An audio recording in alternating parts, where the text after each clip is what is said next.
But news YSRCP నాయకురాలు షర్మిల పాదయాత్ర తిరిగి ప్రారంభం కానుంది.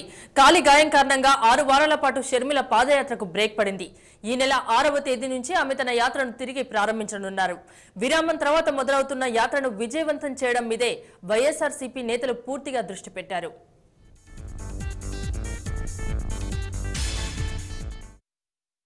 వైఎస్ఆర్సీపీ నాయకురాలు షర్మిల మరో ప్రజా ప్రస్థానం ఈ నెల 6వ తేదీ నుంచి ప్రారంభం కానుంది. రంగారెడ్డి జిల్లాలో యాత్ర సాగుతుండగా తీవ్రమైన కాలిగాయం కారణంగా 6 వారాల పాటు యాత్ర నిలిచిపోయింది. చికిత్స అనంతరం తిరిగి యాత్రకు షర్మిల సిద్ధమవుతున్నారు. అయితే జనవరి 27 ప్రకటన తర్వాత తెలంగాణలో ప్రత్యేక భావోద్వేగం ఒక్కసారిగా రాజుకుంది. ఉద్యమం ఉధృతంగా సాగుతోంది. దీంతో షర్మిల యాత్రను సీమాంధ్ర నుంచి తిరిగి ప్రారంభిస్తారన్న కోణంలో వార్తలొచ్చాయి. అయితే తెలంగాణ నుంచి పాదయాత్రను కంటిన్యూ చేయనున్నట్టు పార్టీ వర్గాలు చెబుతున్నాయి. రంగారెడ్డి జిల్లా తుర్కయాంజిల్ నుంచి 6వ తేదీన ప్రారంభమయ్యే పాదయాత్ర 9వ తేదీ వరకు సాగుతుంది. రంగారెడ్డి, నల్గొండ జిల్లాల మీదుగా గుంటూరులోకి యాత్ర ప్రవేశిస్తుంది. తెలంగాణపై పార్టీ ప్లీనరీలో చెప్పిన విషయాన్ని తాము ఆల్ పార్టీ మీటింగ్లోనూ చెప్పామని, ఉద్యమ ప్రాంతంలో షర్మిల యాత్రకు ఇబ్బందులేం ఉండవని ఆ పార్టీ అధికార ప్రతినిధి వాసిరెడ్డి పద్మ చెప్తున్నారు. అఖిలపక్ష భేటీకి సంబంధం లేదు. అఖిలపక్ష భేటీకి ముందే ఆవిడ కింద పడ్డారు. అఖిలపక్ష భేటీకి సంబంధించినటువంటి దాంతో లింక్ పెట్టి మాట్లాడడం అనేటటువంటిది సమంజసం కాదు. తెలంగాణలో అపూర్వమైనటువంటి స్పందన లభించింది. ఏ విషయంలోనూ కూడా, ఏ పబ్లిక్ మీటింగ్లో కూడా షర్మిల గారు ఏ విషయంలోనూ కూడా ఒక తొట్టుపాటు పడకుండా మాట్లాడినటువంటిది కూడా మనం చూసాం. కాబట్టి ఈరోజు అఖిలపక్షానికి ముందు తర్వాత అనేటటువంటి దాంతో ఏమిటి సంబంధం లేదు. ఇప్పటికీ కూడా తెలంగాణలో ఎక్కడైతే ఆగిందో అక్కడి నుంచి ప్రారంభం అవుతోంది యాత్ర, అంతే తప్ప దీన్ని మొదటి నుంచి ఎట్లయితే రూట్ అనుకున్నారో ఆ రకంగానే ప్లాన్ చేస్తున్నాం తప్ప భావోద్వేగాలు, మారిన రాజకీయ పరిస్థితులు వీటన్నిటికీ సంబంధం పెట్టేటటువంటి పరిస్థితి ఏమీ లేదు. తెలంగాణ ప్రాంతంలో షర్మిల యాత్రకు అపూర్వ స్పందన వచ్చిందని, ఇకపై కూడా అదే రీతిలో రెస్పాన్స్ వస్తుందని వైఎస్ఆర్సీపీ నేతలంటున్నారు. సార్వత్రిక ఎన్నికలకు మరో ఏడాది మాత్రమే టైం ఉండటంతో ఈ పాదయాత్రతో ప్రజాక్షేత్రానికి పార్టీని దగ్గర చేయాలని వైఎస్ఆర్సీపీ నేతలు వ్యూహరచన చేస్తున్నారు.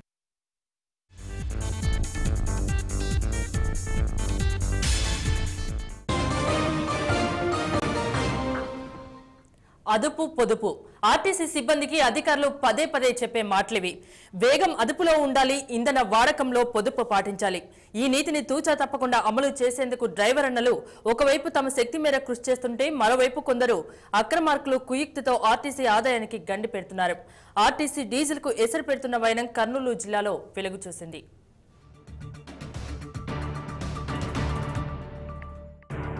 ఆర్టీసీలో డీజిల్ స్కామ్, లెక్కల్లో గోల్మాల్. కర్నూలు జిల్లాలో 17,000 లీటర్ల డీజిల్ స్కామ్. టీవీ9 ఎంట్రీతో ఇంటి దొంగల గుట్టు రట్టు. కర్నూలు జిల్లాలో 11 డిపోల్లో 960 బస్సులు నడుస్తున్నాయి. ప్రతిరోజు వీటికి 67,000 లీటర్లు డీజిల్ అవసరమవుతుంది.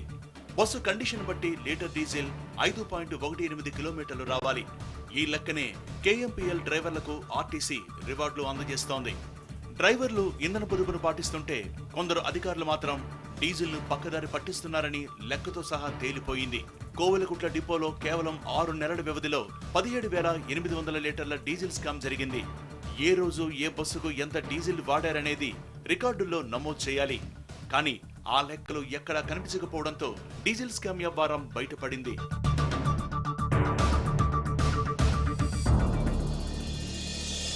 టీవీ9 టీం సంబంధిత ఆర్టీసీ అధికారుల్ని సంప్రదించారు. డీజిల్ స్కామ్ ఆరా తీస్తే అక్రమాలు జరిగిన మాట నిజమేనని వాళ్లు అంగీకరించారు. లెక్కను పక్కదో పట్టించిన depot manager Naveen Kumar, supervisor Sriramulu, foreman రంగయ్యను సస్పెండ్ చేశామన్నారు. సమగ్ర దర్యాప్తు జరిపి తదుపరి చర్యలు తీసుకుంటామని చెప్పారు. రికార్డు సరిగా మెయింటైన్ చేయలేదు కాబట్టి ఆ రకంగా వాళ్ళు చేసిన డ్యూటీలో కొంత నిర్లక్ష్యం వహించారనే ఉద్దేశంతో అక్కడ ఉన్న అధికారులు, డిపో మేనేజరు, తర్వాత ఫోర్మెన్, తర్వాత ఆయిల్ సెక్షన్ సంబంధించిన సూపర్వైజరు, ఈ ముగ్గురిని కూడా సస్పెండ్ చేయడం జరిగిందండి. ఇంకా తరువుగా ఎంక్వైరీ కూడా నడుస్తూ ఉంది. ఎంక్వైరీ పూర్తి అయిన తర్వాత 17,000 లీటర్ల యొక్క డీజిల్ యొక్క దాని ధరను కూడా వాళ్ళ మీద యాక్షన్ తీసుకోవడం జరుగుతుంది. కోవెలకుంట డిపోలో డీజిల్ స్కామ్ బయటపడడంతో మిగతా డిపోలపై కూడా అనుమానాలు వ్యక్తమవుతున్నాయి.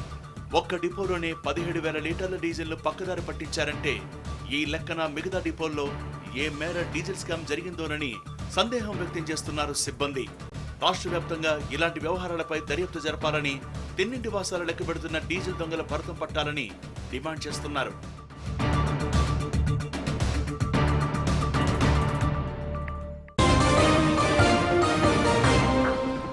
గత ఏడాది లాగానే సర్కార్ ఈసారి కూడా పారదర్శకత ప్రదర్శించింది. పేద ధనిక అనే తేడా లేకుండా అన్ని వర్గాలను బాధేస్తోంది. మొన్నటికి మొన్న పెట్రోల్, డీజిల్, గ్యాస్ సిలిండర్ల ధరలను కేంద్రం పెంచేసింది. రాష్ట్ర సర్కార్ పెరిగిన ధరలపై ఎలాంటి చర్యలు తీసుకోలేదు. ఫలితంగా బియ్యం, నిత్యావసర ధరలు కొండెక్కి కూర్చున్నాయి. దీంతో మధ్యతరగతి ప్రజలు ఏం కొనేటట్టు లేదు, ఏం తినేటట్టు లేదని మండిపడుతున్నారు.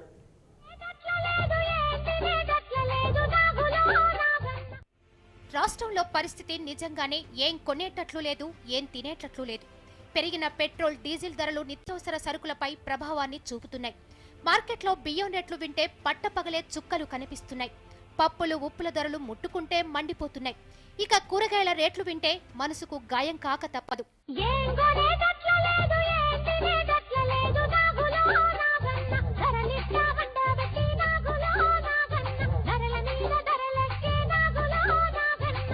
మధ్యతరగతి ప్రజలు ఎక్కువగా వినియోగించే సోనా మసూరి బియ్యం హోల్సేల్ మార్కెట్లో కిలో 40 నుంచి 43 రూపాయలు పలుకుతోంది.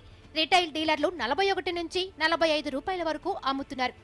ఇక అదే ఫైన్ క్వాలిటీ హెచ్ఎంటీ బియ్యం హోల్సేల్ మార్కెట్లో కిలో 45 రూపాయలు ఉంటే రిటైల్లో ఏకంగా 50 రూపాయలు పలుకుతోంది. ఇక కొత్త పంట సోనా మసూరి బియ్యం 40 రూపాయలకు చేరిపోయింది. అసలు సామాన్యులు బియ్యం తినే పరిస్థితి లేదంటున్నారు మధ్యతరగతి మహిళలు. నిజంగా ఈ రోజుల్లో బియ్యం కొని మనం తినగలిగే పరిస్థితుల్లో అయితే లేదు. పోయిన నెలలో మేము 45 రూపాయలు పెట్టి కిలో 45 రూపాయలతో బియ్యం కొనడం జరిగింది. అలాంటిది ఈ రోజు ఇప్పుడు మళ్ళీ ఈ నెలలో కనుక బియ్యం తీసుకుందామని వెళ్ళేసరికి 52 రూపాయలు 50 రూపాయలు అని చెప్తున్నారు. అంటే ఈ విధంగా ధరలు పెరుగుకుండా పోతా ఉంటుంటే మేము వచ్చే ఆదాయాలు తక్కువ, వాటితో సగం వచ్చిన జీతంలో సగం డబ్బులు బియ్యానికే ఖర్చు పెడితే మా బోటి వాళ్ళని ఏ విధంగా బతకాలనేసి మేము ప్రశ్నిస్తాం. బియ్యం పరిస్థితి ఇలా ఉంటే ప్రభుత్వాలను గడగడలాడించిన ఉల్లి ధర కూడా మధ్యతరగతిని కన్నీరు పెట్టిస్తోంది. మంచి క్వాలిటీ ఉల్లిగడ్డ కేజీకి 25 నుంచి 34 రూపాయలు పలుకుతుంది. గతంలో ఇదే రకం ఉల్లి ధర 18 రూపాయలు ఉండేది. ఉల్లితో పాటు కూరగాయల ధరలు కూడా కన్నీరు పెట్టిస్తున్నాయి. కూరగాయల రేట్లు ఈ రోజు ఉన్న పరిస్థితులు 100 రూపాయలు తీసుకుని రైతు బజార్కి వెళ్తే సగానికి సగం కూరగాయలు కూడా రావట్లేదు. ఈ రోజుల్లో ఇంట్లో కేజీ ఇదివరకు పావు కేజీ, అర కేజీ వండినా కూడా 4 పిల్లలకి వండి పెట్టుకునేవాళ్ళం. ఈ రోజు ఉన్న పరిస్థితిలో కేజీ కూరగాయలు కొనుక్కొని కూడా వండి పెట్టుకునే పరిస్థితిలో కూడా లేదు ఇళ్లలో. కేంద్రం డీజిల్ ధరలు పెంచడం వల్ల ట్రాన్స్పోర్ట్ ఛార్జీలు పెరిగాయి. దీని ఫలితంగానే ధరలు పెంచాల్సి వచ్చిందంటున్నారు వ్యాపారులు. ఇంత జరుగుతున్నా రాష్ట్ర సివిల్ సప్లై శాఖ మాత్రం కేవలం స్టేట్మెంట్లకే పరిమితమైంది. మార్కెట్ ధరలకు దీటుగా రైతు బజార్లో సన్నబియ్యం కౌంటర్లు ఓపెన్ చేసి అతి తక్కువ ధరలకే నిత్యావసరాలను పంపిణీ చేస్తామని అంటున్నారు అధికారులు. ప్రభుత్వం అనుసరిస్తున్న విధానాలపై టీడీపీ అధ్యక్షుడు చంద్రబాబు తీవ్రంగా మండిపడ్డారు. ఆ రోజు 2 రూపాయలు ఉప్పుంటే ఈరోజు 10 రూపాయలు అయింది. ఆ రోజు 4 రూపాయలు ఉల్లిపాయలు ఉంటే ఈరోజు 30 రూపాయలు అయింది. 22 రూపాయలు ఉంటే పప్పు 80 రూపాయలు అయింది. అన్ని పెరిగిపోయినాయి. పేదవాళ్ళు కూలి చేస్తే 100 రూపాయలు వస్తే ఆ 100 రూపాయలు చేసేపోతే మీరు తిండి కోసం ఖర్చు పెడతారా, గ్యాస్ కోసం ఖర్చు పెడతారా, కరెంటు కోసం బిల్లులు కడతారా, పిల్లలు చదువుకోవాలంటే వాళ్ళ ఖర్చులు పెరిగాయి. ఇంకో పక్కన మీరు హాస్పిటల్కి పోవాలంటే ప్రైవేట్ హాస్పిటల్లో విపరీతంగా ఖర్చు పెరిగిపోయే పరిస్థితి వచ్చింది. అయితే ఆకాశాన్నంటిన నిత్యావసరాలతో నెల బడ్జెట్ రెట్టింపైందని సామాన్య మధ్యతరగతి కుటుంబాలు ఆగ్రహం వ్యక్తం చేస్తున్నాయి. పెరిగిన ధరలకు కళ్లెం వేసేందుకు చర్యలు తీసుకోవాలని కోరుతున్నాయి.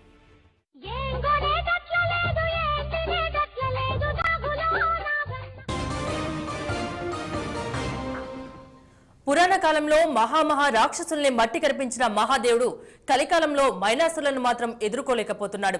ఇంకా చెప్పాలంటే వాళ్ళ చేతిలో చిక్కి విలవిల్లాడుతున్నాడు. ధూపదీప నైవేద్యాలు కరువై దిక్కు లేకుండా పడి ఉన్నాడు. 800 ఏళ్లుగా పూజలు అందుకుంటూ మైనింగ్ కంపెనీల దెబ్బకు 5 ఏళ్ల నుంచి శిథిలమైపోతున్న వరంగల్ జిల్లా కవల దేవాలయాలపై ప్రత్యేక కథనం.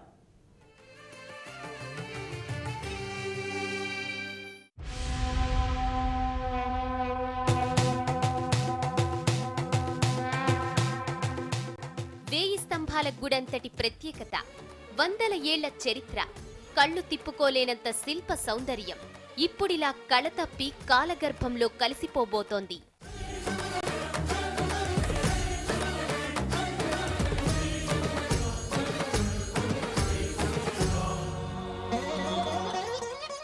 వరంగల్ జిల్లా ఆత్మకూరు మండలంలోని కటాక్షపురం శివారులో కాకతీయులు నిర్మించిన కవల దేవాలయాల దుస్థితి ఇది.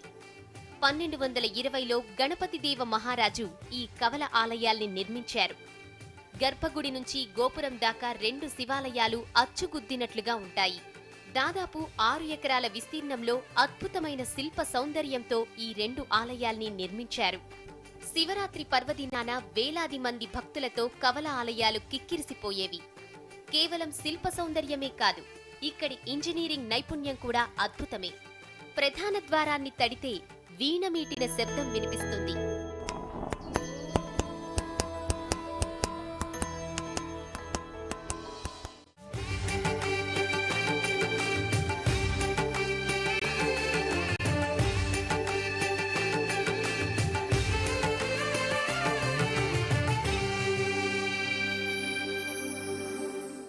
ఇక మీదట ఇదంతా గతం కాబోతోంది. కవల ఆలయాల పక్కనే ఉన్న కొండలను పిండి చేస్తున్నాయి మైనింగ్ కంపెనీలు.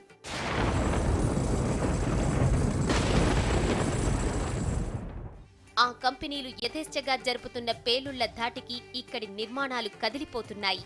పెద్ద పెద్ద బండరాళ్లు వచ్చి గుళ్ల మీద పడుతున్నాయి. పేలుళ్ల ధాటికి పైకి లేచిన రాళ్లు మీద పడి ఎక్కడ ప్రాణాలు పోతాయోనన్న భయంతో 5 ఏళ్లుగా ఎవరూ ఆలయాల దరిదాపులకు కూడా వెళ్లడం లేదు. దీంతో పరమశివుణ్ణి పస్తులుంచాల్సొస్తోందని ఆవేదన వ్యక్తం చేస్తున్నారు కటాక్షపురం గ్రామస్తులు. కాకతీయుల కళావైభవం కళ్ల ముందే ఇలా శిథిలమవుతుంటే తట్టుకోలేకపోతున్నామంటున్నారు. మైనింగ్ రాజకీయ నాయకులు అధికారులు చేయడం వల్ల ఈ గుళ్ళు ఈ రోజు శిథిలావస్థకు చేరుకున్నాయి. మైనింగ్ బ్లాస్టింగ్ల వల్ల పక్కకే ఉన్నటువంటి గవర్నమెంట్ సర్వే నెంబర్లో ఉన్నటువంటి గుట్టను కొంతమంది మైనింగ్ వ్యాపారులు లీజుకు తీసుకొని దాంట్లో బ్లాస్టింగ్లు చేయడం వల్ల ఈరోజు గుడి మొత్తం శిథిలమైపోయే ప్రమాదంలో ఉన్నది. అర్జెంటుగా గవర్నమెంట్ స్పందించాలి, అధికారులు స్పందించి ఈ క్రషర్ యజమానిపై చర్య తీసుకుని దాన్ని సీజ్ చేసేసి మళ్ళీ గుడిని పునరుద్ధరణ చేయాల్సిందిగా కోరుతున్నాం. ఒక 10-20 ఏళ్ల క్రితం కూడా చాలా మంది స్థానిక భక్తులు వచ్చేసి ఇక్కడ దీపారాధన చేసి ఈ దేవుణ్ణి కొలుచుకున్నటువంటి పరిస్థితులు మా చిన్నతనం నుంచి మేము కూడా చూసినాం. మాకు కూడా గుర్తున్న పరిస్థితి ఉన్నది. ఇక్కడ గుడికి చాలా పెద్ద 30 ఫీట్లతోటి బాట ఉండేది. ఆ బాట కూడా ఈ గుడి కోసమే ప్రత్యేకంగా ఉండేది. కానీ ఇక్కడ ఈ క్రషర్ యాజమానులు మరియు మైనింగ్ వాళ్ళందరూ కూడా కలిసి ఆ దారిని కూడా వాళ్లకు క్రషర్కి అనుకూలంగా మార్చుకొని ఈ గుడికి కూడా ఎవరు రాకుండా అడ్డుగా క్రషర్ని నిర్మించేసి అసలు లోపలికి వచ్చి చూస్తే తప్ప ఇక్కడ గుడి కనపడని పరిస్థితిని వాళ్లే కల్పించారు. ఆలయ పరిసరాల్లో విచ్చలవిడిగా మైనింగ్ చేయడం, క్రషర్స్ ను నిర్వహించడం వల్లే ప్రపంచ ప్రసిద్ధి చెందిన కవల దేవాలయాలు కనుమరుగయ్యే పరిస్థితి ఏర్పడిందన్నారు కాకతీయ యూనివర్సిటీ చరిత్ర ప్రొఫెసర్ హైమావతి. పరమేశ్వరుణ్ణి పస్తులుంచి కరెన్సీ కట్టలు కూడబెట్టుకుంటున్న వారి మీద చర్యలు తీసుకోవాలని డిమాండ్ చేస్తున్నారామె. ఆలయాలు 2 కూడా కవల పిల్లల్లాగా ఒకటే ఒక ప్లాన్తో ఏర్పాటు చేసినటువంటివి. ఈ పని జరగటం మూలాన దేవాలయం అంతా కూడా నాశనం అయిపోయి శిథిలం అయిపోతుంది, ఓ పక్కకు ఒరిగిపోతుంది. మనకి అధిష్టానం కానీ ఇవన్నీ కూడా ఒక రూపంలో లేవు. చుట్టుపక్కల వాతావరణం అంతా వాళ్ళ పరిధిలోకి తీసుకుని దేవాలయంలో ప్రవేశాన్ని కూడా వాళ్ళు మూసేశారు. కళ్ల ముందే ఇంత జరుగుతున్నా పురావస్తు శాఖ మాత్రం ఏమీ పట్టనట్టే వ్యవహరిస్తోంది. వారసత్వ కట్టడాల పరిరక్షణను విస్మరిస్తోంది. ఇప్పటికైనా కళ్లు తెరిచి మైనింగ్ కంపెనీల ఆగడాలను అడ్డుకోకుంటే ఈ వారసత్వ సంపద శాశ్వతంగా కనుమరుగయ్యే ప్రమాదం ఉంది. కొండల్ని కొట్టేశాక నేరుగా గుళ్ల నిర్మాణంలోని బండలు తీసుకెళ్లి క్రషింగ్ చేసినా ఆశ్చర్యపోనవసరం లేదంటున్నారు స్థానికులు.